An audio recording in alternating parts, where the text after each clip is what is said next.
Okay, mungkin ramai dalam kalangan kita yang pernah dengar cerita pasal Lieutenant Adnan. Bahkan awak punya novel pun dah bagi tahu macam mana cerita dia. Dek, kita nak cerita detail tak sempat.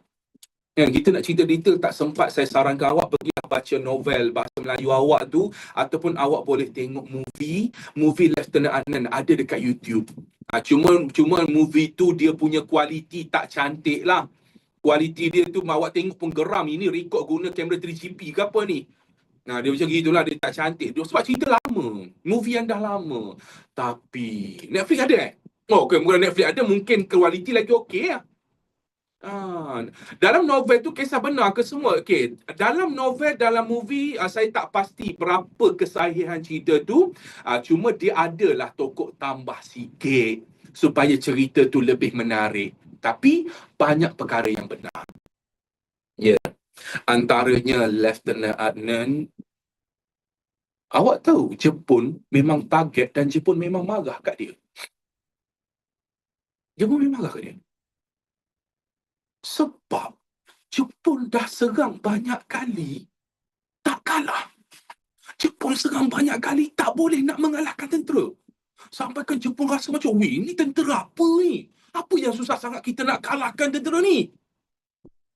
Last kali Jepun hantar pasukan 1 batalion. 1 batalion ni saya tak pasti berapa banyak. Dia bergantung. Tapi lebih kurang dalam 700 ke 1000 orang. That's a 1 batalion punya squad tentera. Dek, waktu last dekat masa tu perjuangan dekat kawasan Bukit Chandu. Okay. Perjuangan kawasan Bukit Chandu ni, ladies and gentlemen, yang terakhir, masa tu tentera Lieutenant Adnan dah ramai sakit, dah ramai injured, yang ada lebih kurang dalam 200 ke 300 orang sahaja. Peluru pun dah tak ada, tapi dia tetap nak fight sampai ke habis. Okay. Dan last kali memang dia mati lah, ditangkap lah. Waktu dia ditangkap tu, dek, ada yang cerita mengatakan dia digantung dekat pokok dan Jepun buat apa? Jepun cocok guna pisau sam. Ditikam. Kan senapang, dia ada pisau kat depan ni. Lepas tu dia cocok. Sam.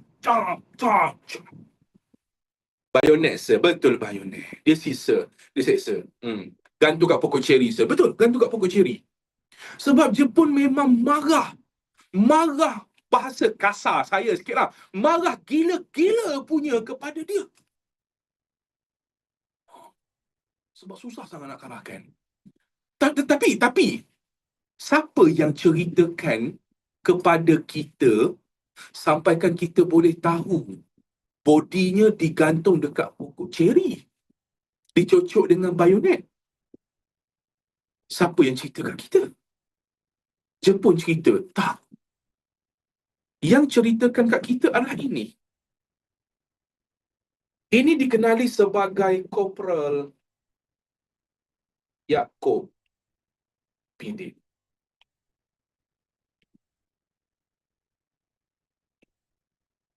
Corporal Yaakob Pidin. Alkisah dia, Corporal Yaakob Pidin tengah berperang. Lepas tu dia kena bom. Jadi dia pengsan. Dia terpelanting lah. Bom tu bukanlah kena direct dengan dia. Cuma bom tu sedikit jauh tapi dia terpelanting dan dia pengsan. Apabila dia pengsan, dia sedar masa itulah dia nampak yang tentera Jepun tengah gantung Lieutenant Adnan dan dia cocoknya Lieutenant Adnan. Dia lah yang nampak. Tapi waktu tu dia kena pura-pura mati lah. Ya, kalau kita di tempat dia pun kita akan pura-pura mati. Takkan kita tiba-tiba bangun tiba-tiba, hey Nippon! Sangoku Vegeta! Wasabi! Takkan tiba-tiba nak macam tu kan? Memang kena tembak. Jadi, lepas je tentera Jepun habis dah seksa Lieutenant Adnan, tentera Jepun pun dah berundur. Bukan berundur, maksud tentera Jepun dah belah daripada tempat Bukit Chandu tu. Lieutenant tu mati-mati. Dia bangun. Dan orang kampung waktu tu ramai-ramai datang. Sebab pertarungan dekat Bukit Chandu tu lah pertarungan yang sangat gila. Gila punya level dia. So, orang kampung mari nampak jumpa dia terselamat. Jadi orang kampung selamatkan dia, sorokkan dia daripada Jepun, buang segala baju-baju dia yang berkaitan dengan tentera. Buang segala baju berkaitan dengan tentera dan dia balik ke kampung dia dekat Temerloh Pahang. Dia kata mana dekat. Betul. Balik jalan kaki. Ada yang kata dia naik bot lah. Ada yang kata dia lalu ikut laut lah sampan. Tak kisah. Tapi balik sendiri. Sorang-sorang. Dan tak kena tangkap. Dia hidup lah. Dia hidup. Okay, that's a Corporal Yaakob Bidin yang menceritakan tentang Lieutenant Adnan. Tapi ramai orang tahu, betul tak? Ramai orang tahu dan orang kenal siapakah tokoh ini. Betul? Siap ada novel. Siap ada movie. Corporal Yaakob Bidin hidup lagi sampai sekarang ke? Tak ada. Sekarang tak ada dah. Tapi orang tak pernah kenal siapa dia. Kalaulah Lieutenant Adnan hebat, dia pun hebat. Namanya dikenali sebagai Lieutenant Ibrahim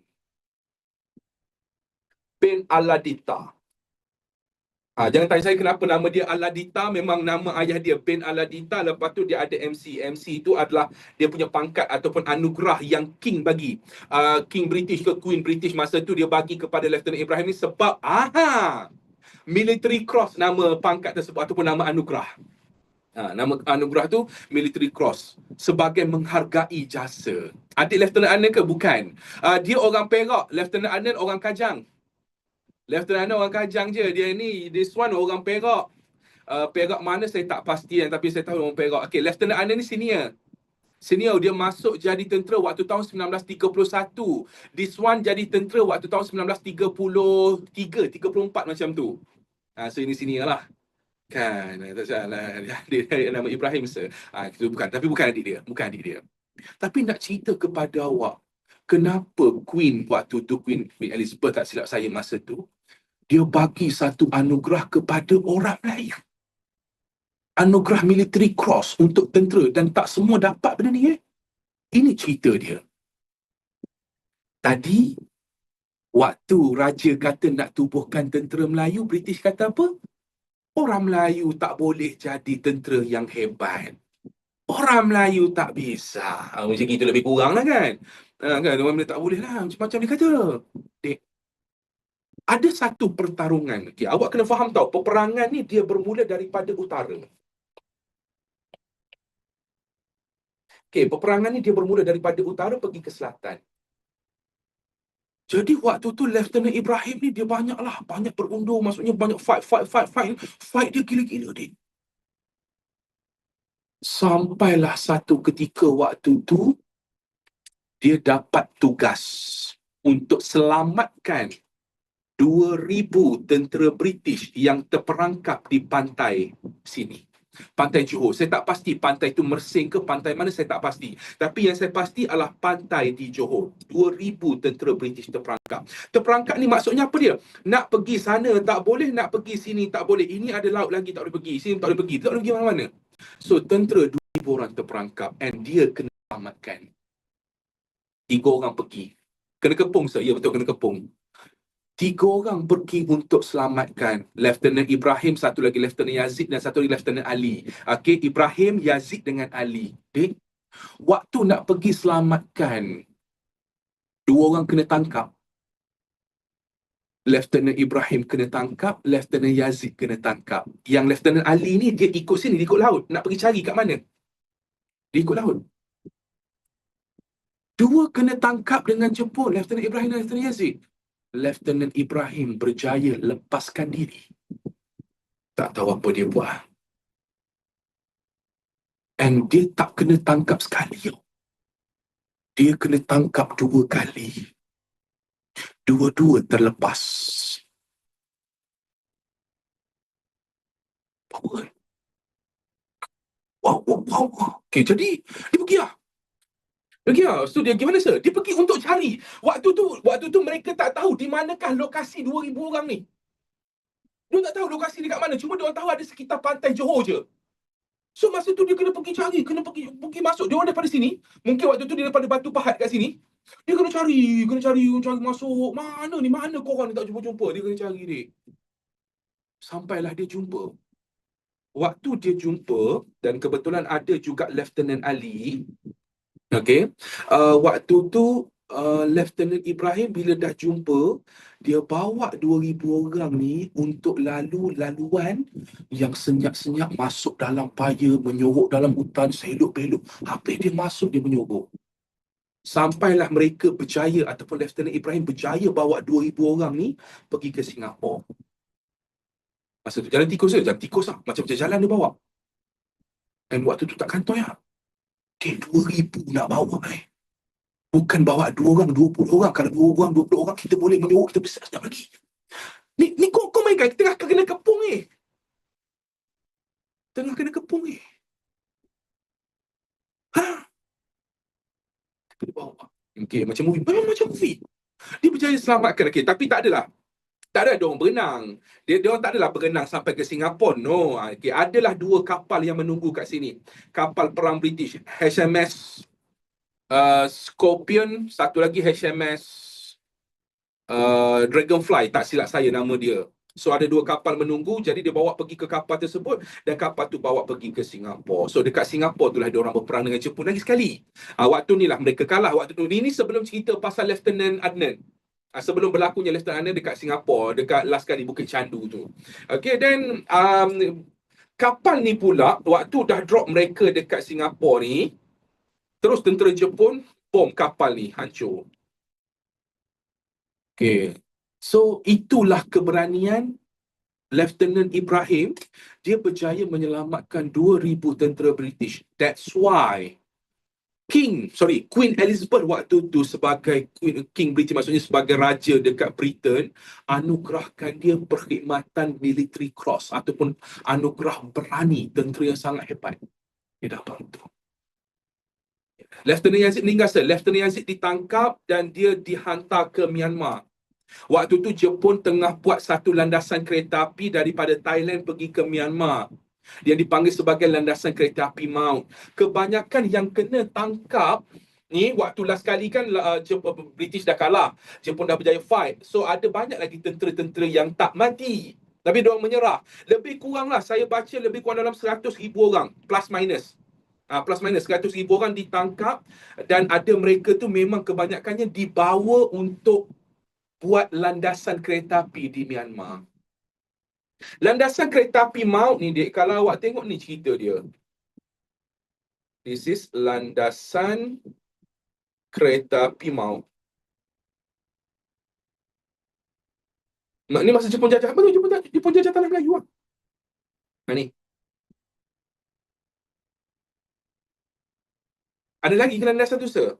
This one landasan tu. Dia tempat pelancongan lah. Ada India, cikgu. Okay. Ya, memang ada India, ada Melayu, ada Cina, memang ada. Lieutenant Ibrahim Pulau Taiping, sir. Thank you. Jadi buruh paksa, ya. Diorang jadi buruh paksa. Sakit ke tak sakit ke tetap kena kerja. Dan diorang memang kerja sampai mati. Sebab apa? Diorang ni Jepun tak bagi makan tau. Jepun tak bagi makan. Sebab Jepun nak simpan makanan dia untuk tentera-tentera pergi perang. Jadi diorang kena kerja. Mati ambil orang lain pula. Kerja. Mati ambil orang lain. Kerja. Mati ambil orang lain. Buruh paksa. Bukan kerja tu, buruh paksa. Bahasa apa je yang tak ada, sir? Apa je yang tak kena tangkap dengan dia waktu tu? Mungkin orang Jerman tak ada lah kot. Mayat tak tangkap mana, sir? Itu saya tak pasti. Dah. Mungkin dekat sekitar sini lah. Dia orang campak-campak dalam mayat tu. Mana sempat dia orang nak uruskan, nak tanam, nak gali, lepas tu nak baca talqin. Memang tak sempatnya. Itu pasal dipanggil sebagai landasan kereta api maut. Nanti saya baca balik. Saya dah lupa dah berapa ratus ribu orang mati. Ratus ribu orang mati kat sini.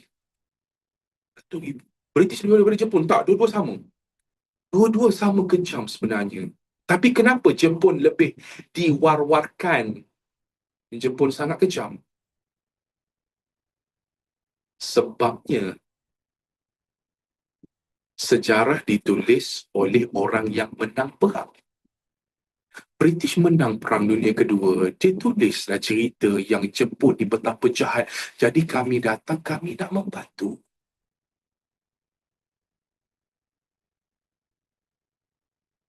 Kanchanaburi. Tempat tu lah nama dia. Yang 2000 tentera Melayu, tentera British. Tentera British. Jadi kenapa kita pergi selamatkan? Sebab waktu tu Regimen Askar Melayu Diraja, ni dia Regimen Askar Melayu Diraja memang di bawah British. Bosnya adalah British. So askar-askar ni diorang patuh kepada arahan ketua. So ketua kata pergi sana, diorang patuh, diorang memang patuh.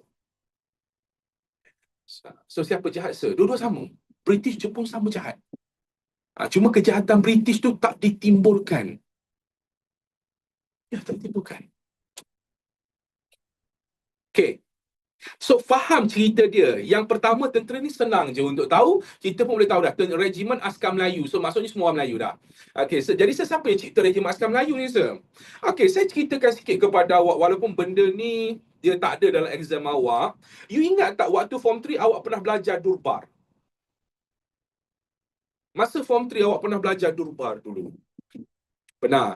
Okay, kepada yang tak tahu, Durbar ni adalah grup. Satu grup raja bersama dengan British dalam grup ni. Raja dengan British diorang meeting. Raja dengan British meeting. Okey, raja dia ada 4 orang raja je. Dia ada Raja Perak, Raja Pahang, Raja Selangor dan juga Negeri Sembilan. Dia meeting. Jadi raja-raja ni kan British datang ke negara kita, dia gunakan alasan apa? Dia gunakan alasan kami datang bukan nak menjajah, kami nak membantu. Kami nak memajukan you all, kami nak mengkayakan korang, kami bukan nak menjajah. Jadi raja pun minta, kau nak kayakan kami kan, kau nak bantu kami, kau kena buat benda tu. Kau kena bina sekolah. Kau kena buat tentera untuk kami. Kau kena tubuhkan apa kita panggil tu, UPSI apa? UPSI? SITC. Kau kena tubuhkan SITC. Kau kena tubuhkan MCKK. So raja minta dalam grup tu, padahal dia meeting sama British. Dia sebab tu tak nak British kena tubuhkan juga. British kena tubuhkan tentera juga. Sebab minta, sebab raja-raja dah bagi tahu dah, kami nak buat. Cuma dia perli je. Dia perli. Korang tak boleh jadi askar yang hebat. Korang tak jadi askar yang baik pun. Yes. Okay. Itu cerita sedikit pasal Regimen Askar Melayu Diraja. Next, kita tengok pula MPAJA, pasukan tentera yang kedua. MPAJA ataupun nama panjangnya dikenali sebagai Malaya People Anti-Japanese Army. Dek, tolong take note betul-betul benda ni, sebab MPAJA ni awak akan dengar cerita dia sampai ke bab 6, sampai ke bab 7 awak akan dengar cerita dia. Saya tak nak dalam kelas ni yang ada 1000 lebih pelajar, tiba-tiba lepas ni, korang kalau student baru saya okey. Tapi kalau korang yang tiba-tiba MPAJA itu apa tolong please. Sebab kita akan guna perkataan ni memang lama. Sampai ke bab 7 akan ada perkataan MPAJA. What is this? Dia adalah pasukan tentera. Pasukan tentera yang digabungkan komunis dan juga British. Ya. So pasukan komunis bergabung dengan British buat satu tentera, namanya adalah MPAJA. Apa cerita dia? Cerita dia, you kena faham dekat sini, komunis dia bukan tentera pada asalnya. Komunis adalah parti. Ini asal-asalnya. Komunis adalah sebuah parti. Okay. So, bila kita sebut parti, dek, macam contoh sekarang ni, Parti Pakatan Harapan, Parti PAS, Parti Barisan Nasional, Parti DAP, itu parti. Dek, kalau awak tengok parti, ada tentera tak? Ada lah kan? Ya, PKM, Parti Komunis Malaya. Diorang pun pada asal-asalnya tak ada tentera awal-awalnya. But the problem is, waktu Jepun datang, Jepun bunuh semua orang Cina. Dia cari orang Cina. Dan kebanyakan orang Cina di negara kita waktu tu, kebanyakan mereka, tak semua, kebanyakan mereka ni adalah anggota daripada parti ni. So mereka adalah anggota situ. Jadi, masa tu macam mana mereka nak berlindung? Mereka nak berlindung yang macam, uish, Jepun datang, kita kena berlindung. Diorang pergi menyorok dekat mana? Menyorok dalam hutan. Tapi duduk dalam hutan nak buat apa? So datanglah British, jumpa mereka yang tengah dalam hutan masa tu. British bagi senjata. British ajar nak berperang macam mana. Nak guna senjata macam ni ke? Macam ni ke? Letak dekat sini. British ajar satu-satu. Okay. Strategi British ajar. Kau nak berperang, okay, korang tak ramai je lah. PKM, Parti Komunis, mungkinlah ada dalam 5,000 orang. Contohnya mungkin. Ini saya tak pasti berapa nombor dia. Ada 5,000 orang. Dek, tentera Jepun ada berapa ratus ribu orang. So even dia ada senjata macam mana sekalipun, nak pergi berperang dengan tentera Jepun, 5,000 lawan dengan 100,000. Memang matilah dia tiba-tiba pergi Jepun, bak datang lah, jom kita fight. Memang matilah kan. Sebab itulah British ajar satu strategi perang gerila.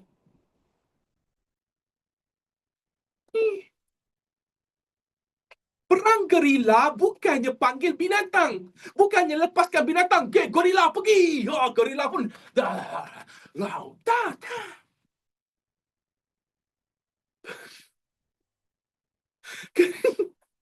Itu gorila. Gorila tu binatang tak. Perang gerila ni adalah perang pergi serang dekat satu kawasan yang dia dah target, dia lari masuk hutan. Senyap-senyap pergi, biasanya dia akan cari balai polis, dia akan cari pusat pentadbiran, sekolah-sekolah yang Jepun dah rampas, lepas tu Jepun jadikan pentadbiran kan. Dia pergi, dia lari masuk dalam hutan. Dia pergi, lagi masuk dalam hutan. Perang berperingkat, dia bukan berperingkat. Dia perang attack satu kawasan serandap. Betul, serandap. Yang macam serang kawasan kecil je, lari. Serang kawasan kecil, lari. Serang kawasan kecil, lari. Lari masuk hutan, menyuruh. Jepun, dia tak tahu hutan. Jadi dia nak kena masuk hutan cari komunis, tak jumpa. Silap-silap dia sesat dalam hutan tu. Ya. Lepas tu lagi ni, nampak?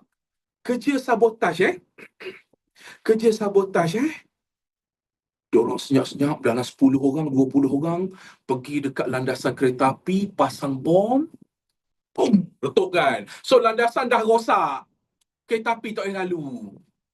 Pergi pula dekat mana? Ladang getah, bakar ladang getah tu. Pergi pula dekat Lombong Biji Timah, bom Lombong Biji Timah. Kenapa mereka buat benda ni? Sebab mereka nak susahkan Jepun. Moden sangat Jepun? Tak, Jepun tak moden. Kan negara kita waktu tu ada landasan kereta api sebab British lah. British bina landasan tu, British bina jalan raya tersebut. British buat lombong. Jepun datang ke negara kita, dia nakkan biji timah, dia nakkan petroleum. So, puak-puak ni lah yang pergi merosakkan, pergi hancurkan supaya Jepun macam, nandeska? Tadokishi!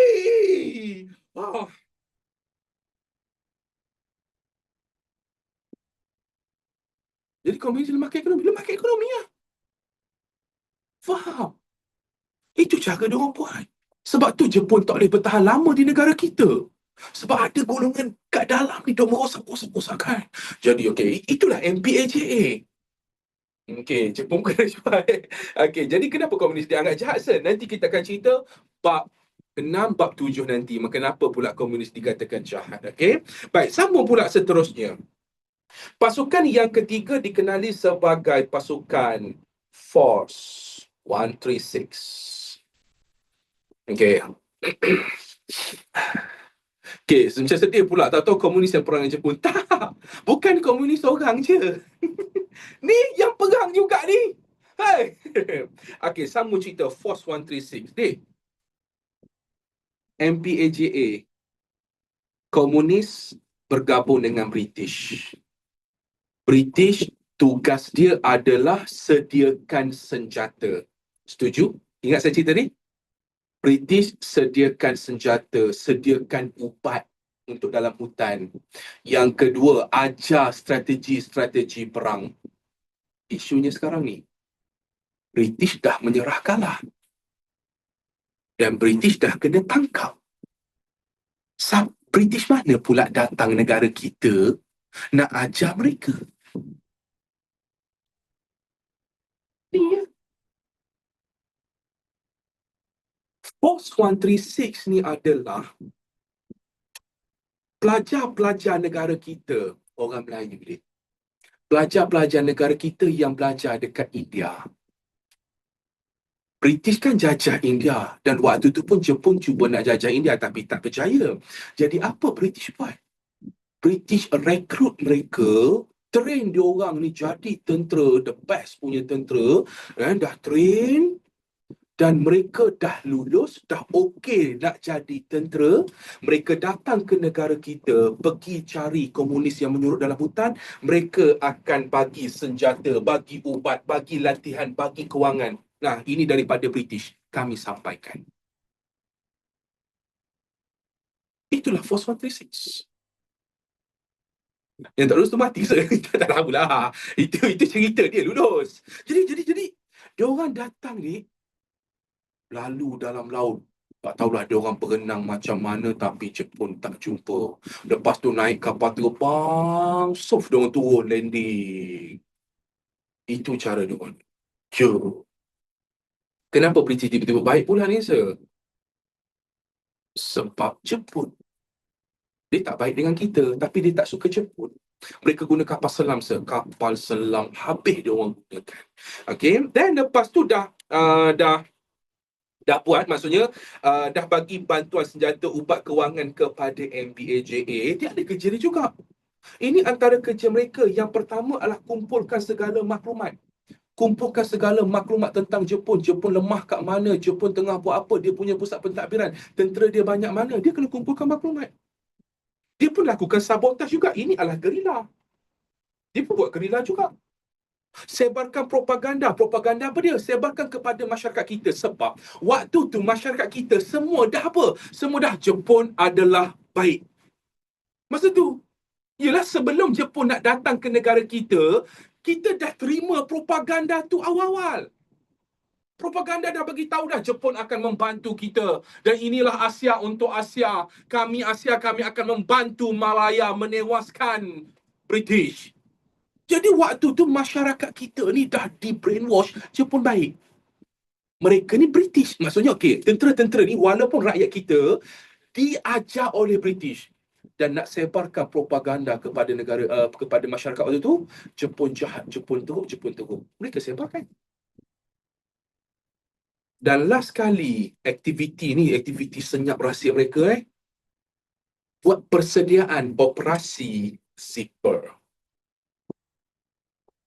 Tapi ramai percaya, sebab memang Jepun waktu tu orang nampak jahat. Okay, buat persiapan operasi Zipper. What is operasi Zipper?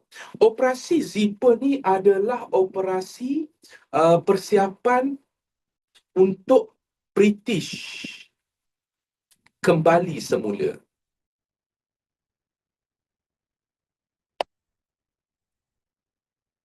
Buat persiapan Jepun akan kalah. Yang mana British tahu benda ni. British tahu, Amerika, France memang tahu Jepun akan kalah. So, sebelum British nak datang semula ke negara kita, mereka buat persiapan. Okay, persiapan macam mana? Persiapan macam mana saya tak pasti. Dari segi pentadbiran ke? Dari segi apa saya tak sure. Oh, Chinese Canadian. Terima kasih Ahmad.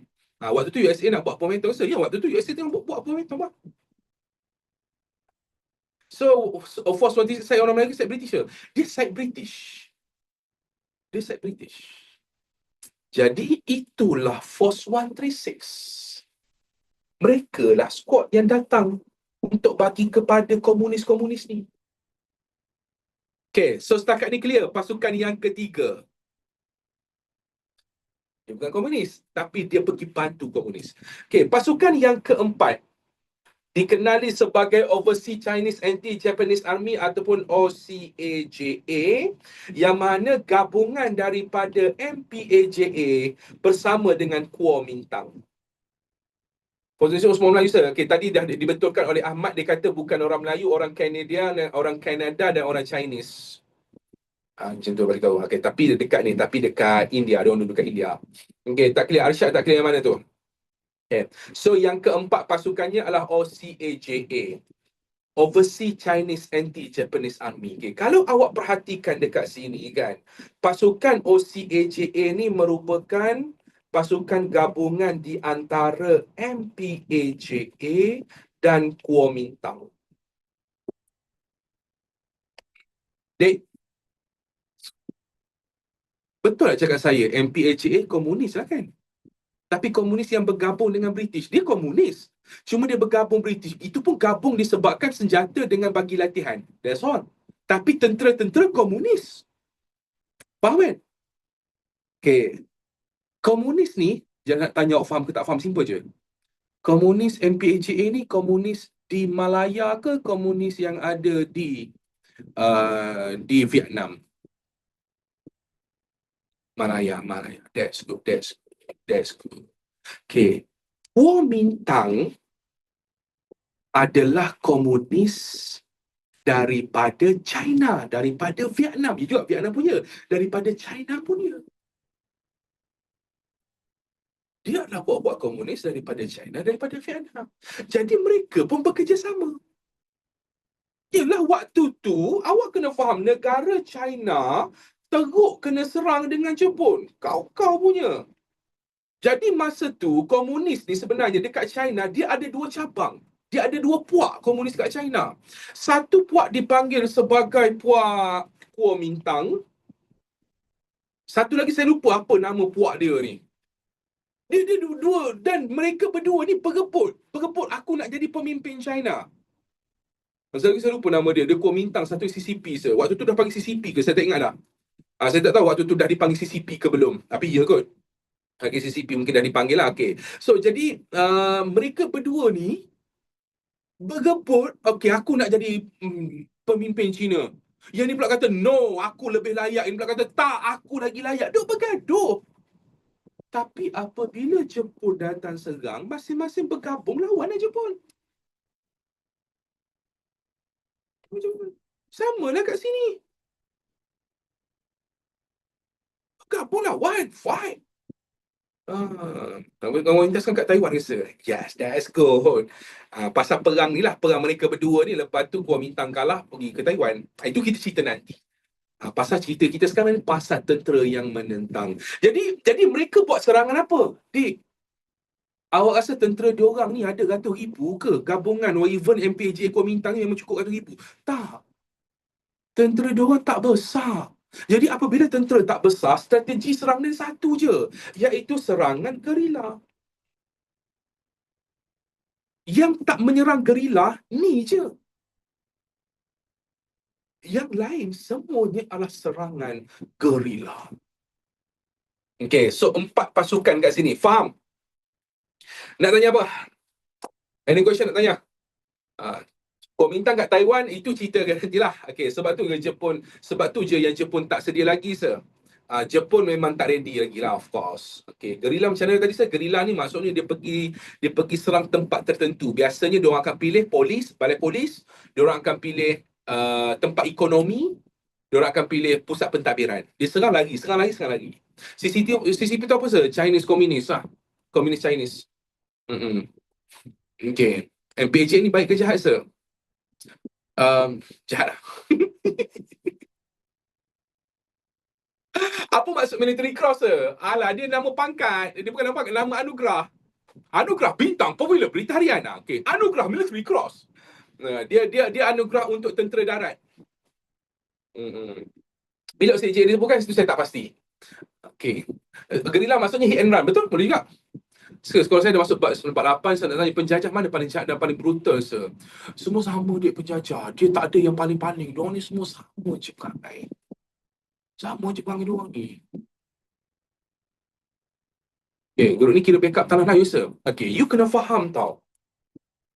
Yang backup tanah Melayu disebabkan oleh cintanya kepada tanah Melayu, ni je.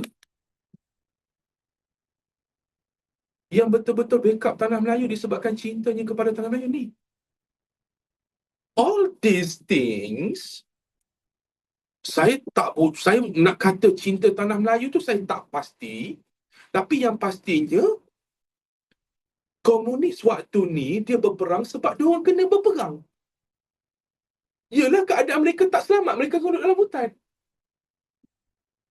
Lepas tu pula British pula, kenapa mereka sanggup nak bagi senjata, mereka sanggup bagi duit, bagi supply ubat kepada puak-puak komunis berperang? Sebab British dia tahu lepas habis perang nanti dia balik semula ke negara ni. Dia tahu, memang dia dah plan. You bayangkan orang tengah sibuk berperang, dia orang dah habis cerita pasal Hitler lah. Dia dah habis cerita pasal Hitler, orang tengah sibuk berperang ni. Dia orang memang dah buat meeting. Okey, nanti kita dekat tanah Melayu kita nak buat apa ni? Dekat tanah nanti, okey, kita kena buat plan ni macam tu, kita kena buat macam ni, buat macam ni, macam ni. Dia dah plan lah. Perang negara kita tak habis lagi. Tapi dia dah plan dah apa nak dibuat selepas tu. Macam mana nak masuk. Itulah nanti bab 4 korang belajar Malayan Union. Itulah plan daripada British. Waktu tengah Jepun berperang teruk negara kita. Dia orang dekat London, meeting. Nak buat apa? BM itu lain cerita sikit. Okay, kenapa FPJL jahat, sir? Tapi waktu ni diorang tolong tanah Melayu, sir. And again, saya cakap, kita kena tanya balik betul-betul mereka lah. Which is, saya rasa mereka dah tak ada dah sekarang kan. Diorang tolong tu betul-betul untuk tanah Melayu ataupun diorang ni sebabnya kena perang dengan Jepun? Yalah, untuk selamat. Adakah sebab tu? Sebab Jepun dia cari orang Cina. Bukan cari jumpa orang Cina, confirm mati. Tapi kalau Jepun jumpa orang Melayu, okey lah, tak buat hal dengan dia okey. Ya, betul, Wafi. Kenapa Jepun cakap Cina? Itu kita cerita waktu minggu lepas pasal tak puas hati Jepun serang Cina tu. Cina fight kaum-kaumnya. Kenapa dipanggil pendudukan Jepun bukan penjajahan Jepun, sir? Saya tak tahu terms ni kenapa pendudukan, tapi saya pernah tanya juga disebabkan tempoh Jepun tu sangat sekejap di negara kita. Tak sampai 5 tahun pun tempoh Jepun, so dia digelar sebagai pendudukan sahaja. Bukannya penjajahan. Penjajahan ni maksudnya dia rule lama, dia jajah lama betul-betul, dia kontrol negara kita. Dia boleh kawal setiap penduduk negara ni, dia boleh kawal. Tapi Jepun tak sempat nak buat benda tu. Tapi MCA ada Melayu kan? Ada? Ada? Okay, dah. Settle part yang tu. Baik, jom kita pergi pula kepada rakyat. Kita pergi pula kepada rakyat individu. Okey, untuk individu ada dua, satu Guchensi, satu Sibil Katigatsu. Guchensi dikenali sebagai Lion of Malaya. Okey, dia ialah Sing. Kita mudah bahasa, dia bukanlah orang India, tapi ialah Sing, orang Sing lah. Yang mana mungkin tempatnya adalah daripada India, mungkin tok nenek moyang dia daripada negara India, lepas tu datang ke sini berpindah bekerja sebagainya. Tapi Jepun tak ada masalah dengan dia. Sebab bukan orang Cina. Kalau orang Cina confirm kena teruknya. Jadi Gurchen Singh ni dia banyak tolong sumbangannya dari segi menyebarkan risalah dan juga propaganda berkaitan dengan menentang Jepun. Berkaitan dengan Jepun ni jahat, dia banyak sebarkan apa yang Jepun nak lakukan. Dia banyak menyamar jadi wartawan dan dia selalu bersama dengan Jepun. Dia selalu bersama dengan Jepun, okey, dan dia dapat tahu segala, mungkin tak semua rahsia, tapi ada beberapa rahsia, okey, dia dapat tahu. Tapi segala rahsia yang dia berjaya tahu, dia bocorkan. Dia bagi tahu kepada gerila, dia bagi tahu kepada tentera-tentera MPAJA, dia bagi tahu. This is Chelsea. Okay? Dia banyak sebarkan propaganda Jepun ni teruk, Jepun ni jahat. Okay, jangan sokong Jepun. Sebab you kena faham tau. Jepun, waktu dia jajah kita, dia perlukan sokongan kita. Kalau kita tak menyokong dia semua, katakanlah semua satu negara Malaysia ni, tak sokong dia, susah dia untuk mentadbir. Sekejap je dia duduknya. Nama dia Gurchen Singh. Dia spy. And one day dia kantoi. Ada satu hari tu dia kantoi. Jepun dapat tahu yang dia ni adalah spy.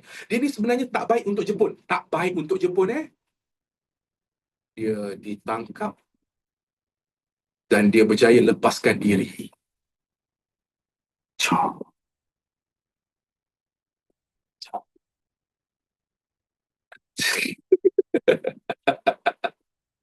Kawan dia ke anak dia, sir. Kawan dia ke anak dia.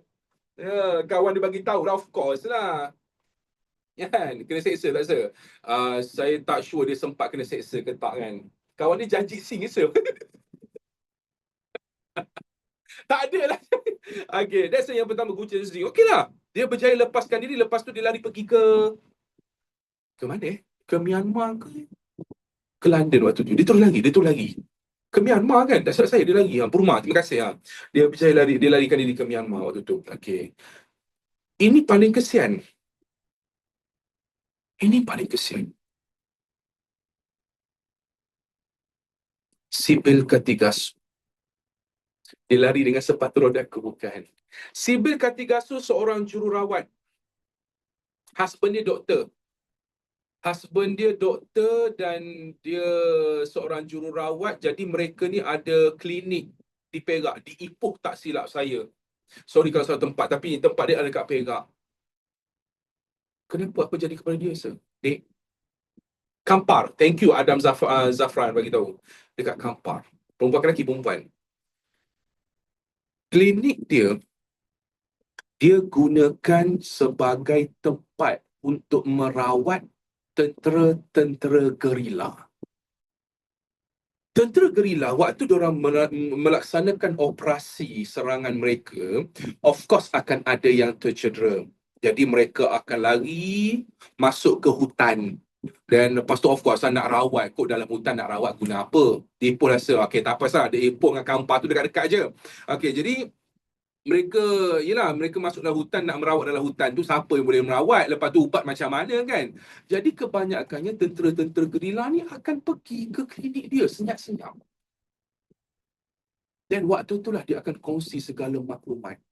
Of course lah, Jepun takkan cari dia. Sebab dia bukan Cina. So Jepun takkan cari punya. Kan?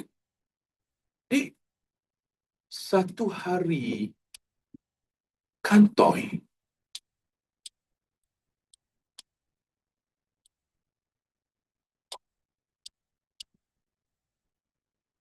Korang pun dah tahu nasib apa jadi kan. Suami dia dengan dia memang kena tangkap lah. Diseksa habis-habisan. Diseksa kau-kau. Ya. Macam boleh kantoi, kalau dah banyak, ya, of course lah, bila dah cari banyak, bila dah selalu kerap tentera gerila masuk, Jepun lama-lama dapat tahu juga.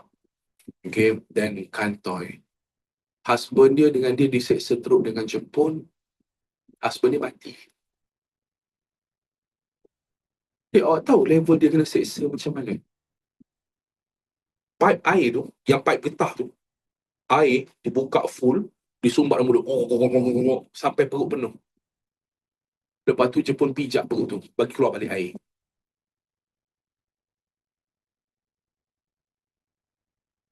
Buat lagi. Bagi perut penuh, pijak lagi. Biar keluar balik air. Itu tis. Dia ada movie tak silap saya pasal Sibyl Kartigasu ni. Saya baca cerita dia dekat internet. Sebab yelah, korang kena tahu lah kan, bila saya mengajar ni, saya tak boleh tahu cerita sikit ni je. Of course, saya akan siasat siapa. Saya siasat, saya study lah pasal dia juga. Macam saya tak ingat lah. Tapi ada rasanya movie pasal dia. And then, yelah, dia kena teruk seksa tu, dik. Dan waktu Jepun menyerah kalah, masa tu tentera British tak silap saya jumpa dia. Buat dokumentari pasal dia, dokumentari ya. Okay. Tentera British jumpa dia dalam keadaan yang macam mana nak kata lemah. Lagi teruk daripada lemah dah pun. Lemah long life. Lagi teruk daripada lemah long life. Dah teruk sangat dah. Jumpa keadaan masih hidup. Dia dibawa terus fly. Pergi ke klinik, pergi ke hospital. Dan dia dapat rawatan sementara dulu dekat negara kita. Tak silap saya, negara kita rawatan sementara. Lepas tu bawa fly pergi ke Europe, pergi ke Eropah, pergi ke London.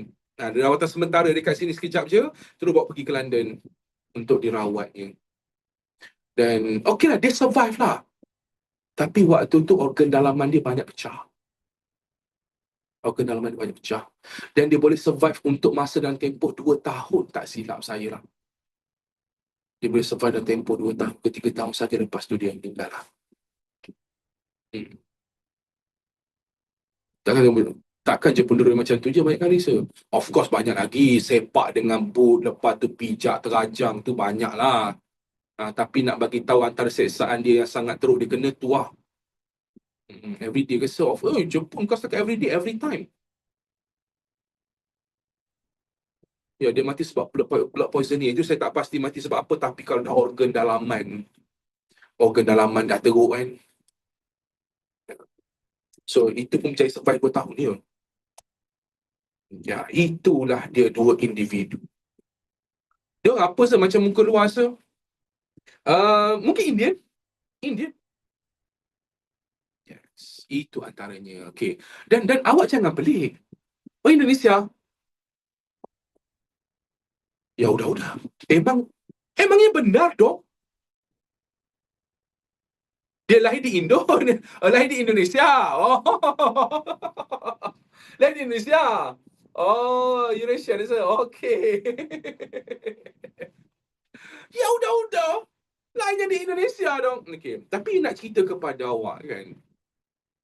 Waktu zaman Jepun bukan setakat ni je pejuang. Yes, of course lah mereka ada lah kan. Ramai lagi sebenarnya orang kampung to fight dengan Jepun. Ramai.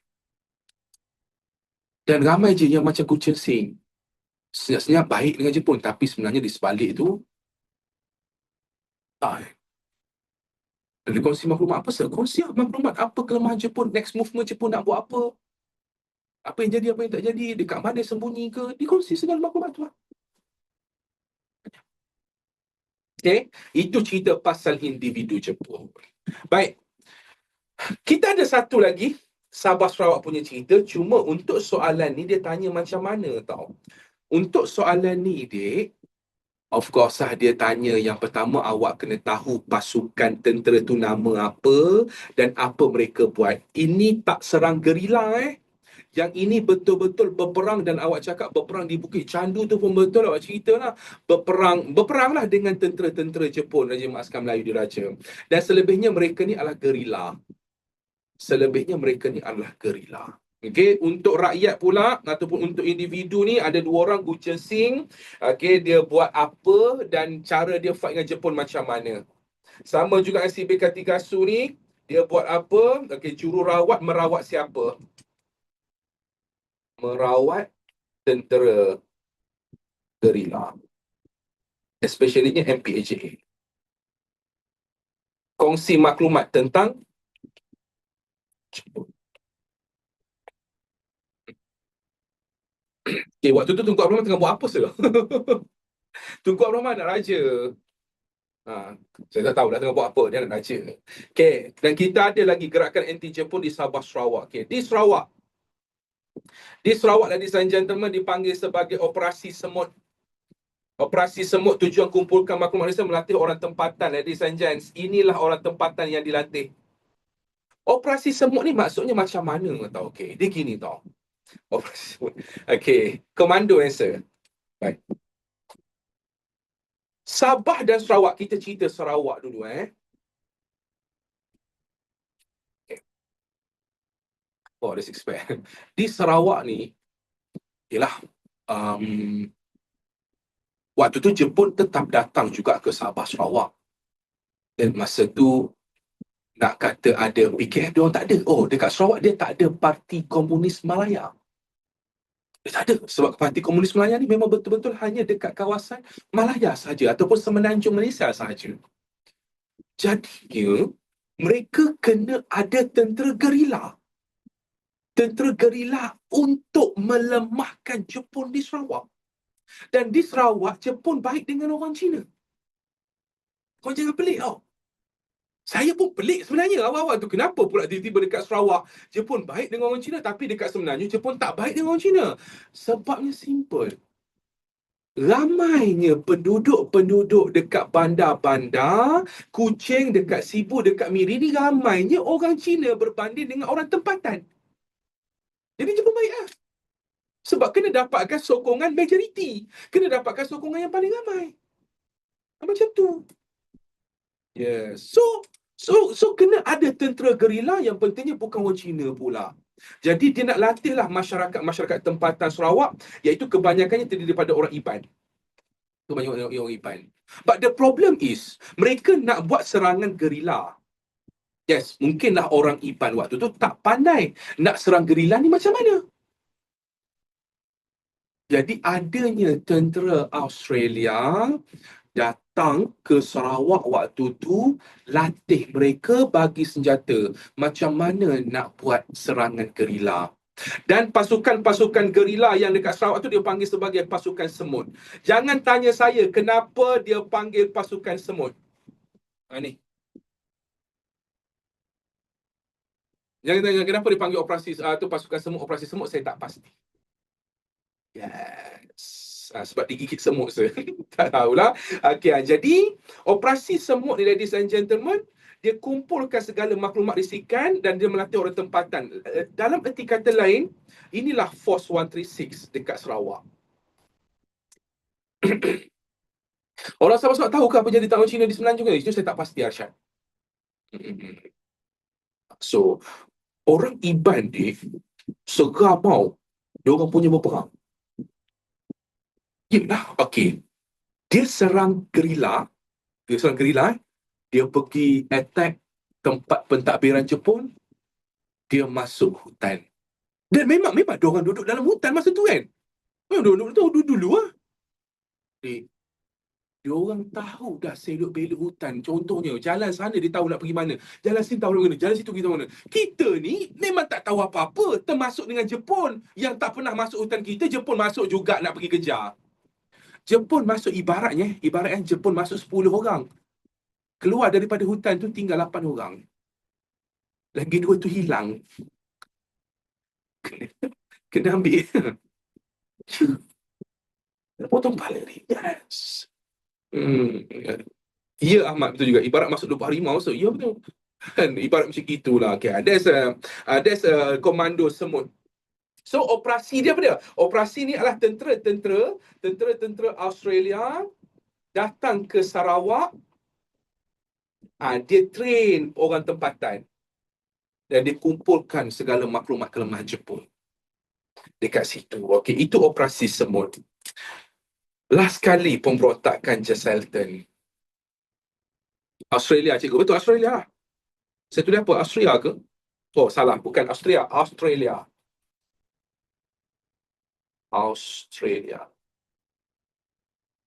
Pemberontakan Jesselton ni, kita dah 10 suku dah ni.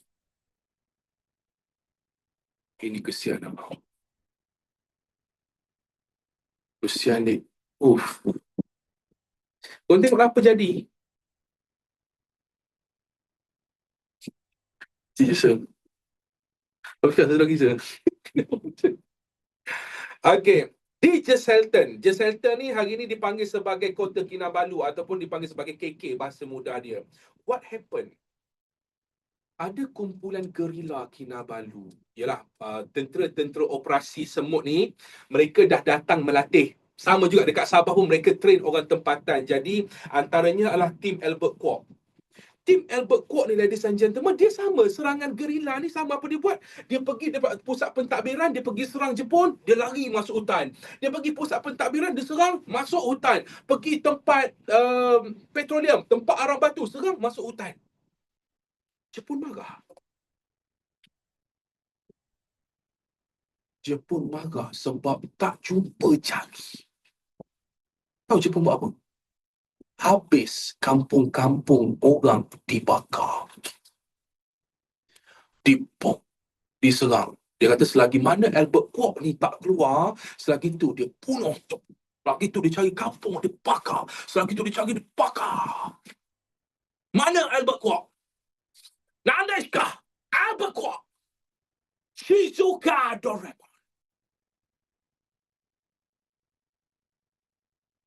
And Albert Kwok, of course lah orang yang baik.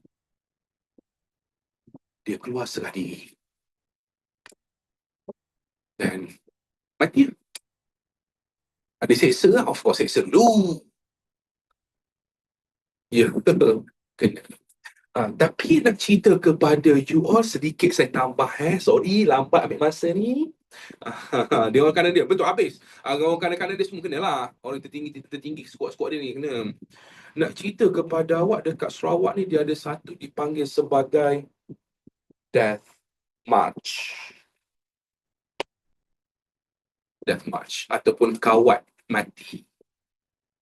Kawat mati ni 1,000 lebih lah, 1,000 plus tentera British, termasuk sekali dengan tentera-tentera yang ada waktu tu yang lawan dengan Jepun kena kawat kaki daripada Sandakan, tak silap saya, pergi ke KK if I'm not mistaken. Cuma saya lupa daripada mana ke mana, tapi jarak dia ni bukan 1-2 kilometer lah dik.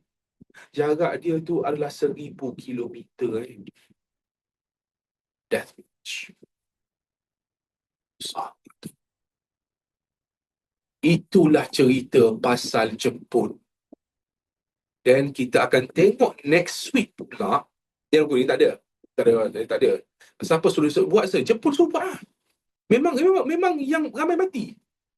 Kalau tak, yelah, memang kena seksa, kena sepak ke, dia tembak ke. Macam tu lah. Okay, next week pula saya akan ceritakan kepada awak macam mana orang kita sambil bekerja sama dengan Jepun, kita fight juga dengan Jepun. Tapi kita bekerja sama. Lepas tu kita fight pula dengan Jepun. Benda tu tak kantoi pun. Okay, boleh? So, itu sahaja daripada saya. Sekian, terima kasih. Jumpa lagi. Assalamualaikum. Bye. Seperti tu ke Jitina? Jitina lah.